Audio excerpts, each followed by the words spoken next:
जब भी मैं श्रीमद् भागवत गीता को पढ़ने के लिए उठाता हूँ, जितनी बार उठाऊँ, चाहे जितनी बार उठाऊँ, जब भी उठाऊँ, हर बार मेरी नज़र, मेरी सोच गीता के पहले श्लोक, या पहले श्लोक क्यों कहें कि गीता के पहले शब्द पर, यानी पहले श्लोक के पहले शब्द पर हर बार रुकती है, हर बार रुकती है। वैसे तो गीता का हर एक श्लोक दिमाग को खोलने और दिमाग लगाने के लिए मजबूर कर देता है, लेकिन पहले श्लोक का जो पहला शब्द है उस पर मैं हर बार रुकता हूँ, हर बार। आइए पहले देखते हैं कि पहला श्लोक है क्या और पूरा माजरा क्या है। गीता का पहला श्लोक धृतराष्ट्र ने बोला है। आप जानते हैं को उस समय धृतराष्ट्र नेत्रहीन होने के कारण युद्ध में भाग नहीं ले रहे थे, वो अपने राजमहल में बैठे हुए थे और संजय और धृतराष्ट्र में संवाद चल रहा था। संजय युद्ध की घटनाएं, युद्ध क्षेत्र की घटनाएं धृतराष्ट्र को बता रहे थे। यह गीता का पहला श्लोक धृतराष्ट्र ने बोला है, संजय से बोला है। क्या बोला है भाई? धर्म क्षेत्रे कुरुक्षेत्रे समवेता युत्सव माम का पांडवश्चैव किम कुर्वत संजय। अब आइए, मतलब क्या है इसका? यहाँ ध्यान दीजिए, पहला शब्द है धर्म क्षेत्र, लेकिन इसका मतलब क्या है?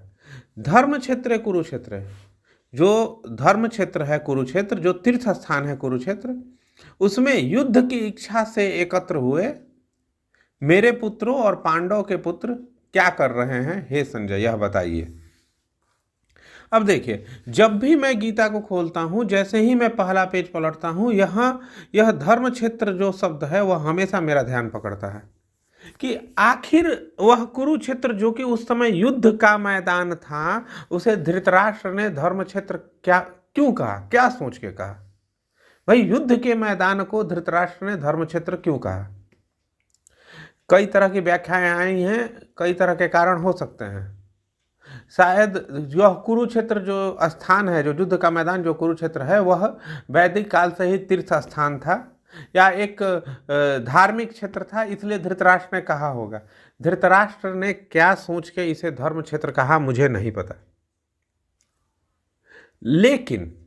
लेकिन मैं हमेशा इस शब्द पर रुकता हूं और इस पर विचार करता हूं, तो मुझे एक संदेश हर बार मिलता है। यह जो कुरुक्षेत्र है, जो युद्ध का मैदान है, अगर उसे किसी ने धर्म क्षेत्र कहा भी है तो गलत क्या कहा है? जरूरी नहीं कि हर युद्ध में दोनों पक्ष अनैतिक ही हो, कोई पक्ष नैतिक भी तो हो सकता है। लोगों में कुछ ना कुछ तो मोटिवेशन होता है, इसलिए वो अपना युद्ध लड़ते हैं।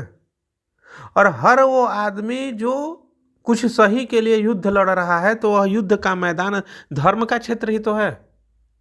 क्यों ना कहा जाए किसी युद्ध के क्षेत्र को धर्म का क्षेत्र, अगर वह युद्ध धर्म के लिए लड़ा जा रहा हो, न्याय के लिए लड़ा जा रहा है। तो जाहिर सी बात है, इस महाभारत के युद्ध के पहले अगर महाभारत पढ़ा जाए तो साफ साफ लगता है कि पांडव पक्ष के साथ अन्याय हुआ है। देखिए, आपकी अपनी मान्यता हो सकती है, लेकिन ये सामान्य दृष्टि से लगता है कि पांडव पक्ष के साथ अन्याय हुआ है। और यह जो युद्ध था, कुरुक्षेत्र का युद्ध, वह इसलिए भी था कि पांडव पक्ष को उनका वास्तविक न्याय मिले।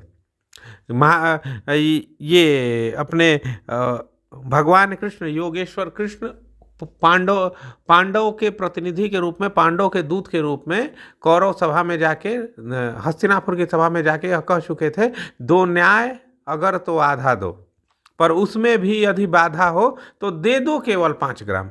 भैया 5 ग्राम ही दे दो, हम उतने में खुश रह लेंगे, अपने परिजनों पे, अपने स्वजनों पर हथियार नहीं उठाएंगे। दुर्योधन वह भी दे न सका, दुर्योधन ने वह भी नहीं दिया, परिणाम युद्ध के रूप में सामने आया। अब यह पांडव पक्ष के लिए अपने हक की लड़ाई थी, तो पांडव पक्ष के लिए यह धर्म के लिए युद्ध था, न्याय के लिए युद्ध था, तो क्यों न कुरुक्षेत्र धर्म क्षेत्र हो। मुझे नहीं पता धृतराष्ट्र ने क्या सोच के इसे धर्म क्षेत्र कहा है, लेकिन यह जरूर लगता है कि अगर कहा है तो पांडव पक्ष की ओर से देखने पर सही ही लगता है। और अगर इसी चीज को आज के जीवन में देखें तो मेरी राय तो यह है कि हर वो आदमी जो अपने कर्तव्य के लिए, जो अपने कार्य के लिए संघर्षशील है। हर तरह का संघर्ष एक छोटा मोटा युद्ध ही है। और अगर हर वो व्यक्ति जो अपने कार्य के लिए, जो अपने कर्तव्य के लिए, जो सच्चाई के लिए, जो न्याय के लिए, जो धर्म के लिए संघर्षशील है, तो उसका जीवन, उसका संपूर्ण जीवन, उसका परिवेश एक धर्म क्षेत्र ही है।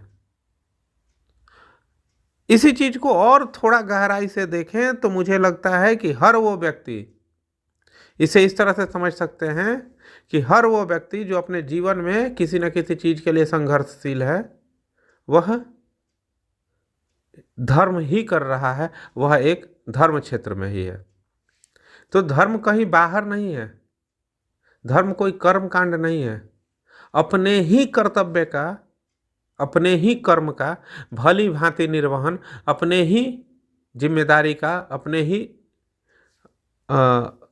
ही स्वत्व के लिए संघर्ष करने का नाम ही धर्म है। और हमारा हर किसी का, हर व्यक्ति का जीवन एक धर्म क्षेत्र है। हर वह व्यक्ति जो अधर्म के विरुद्ध है, हर वह व्यक्ति जो अन्याय के विरुद्ध है, वह एक धर्म क्षेत्र में है। और उसका जीवन, संपूर्ण जीवन ही, यह संपूर्ण धारा ही एक धर्म क्षेत्र है। खैर, गीता में श्लोक बहुत सारे हैं। हर श्लोक, हर एक शब्द अत्यंत गूढ़ अर्थ लेके छुपा हुआ है। और भी बहुत सारी बातें हैं, करते रहेंगे हम लोग ऐसे ही छोटी मोटी बातें। जल्दी ही फिर मिलते हैं इसी चैनल पे। आप चाहें तो चैनल को सब्सक्राइब कर सकते हैं ताकि नए वीडियो देखते रहें। नमस्कार।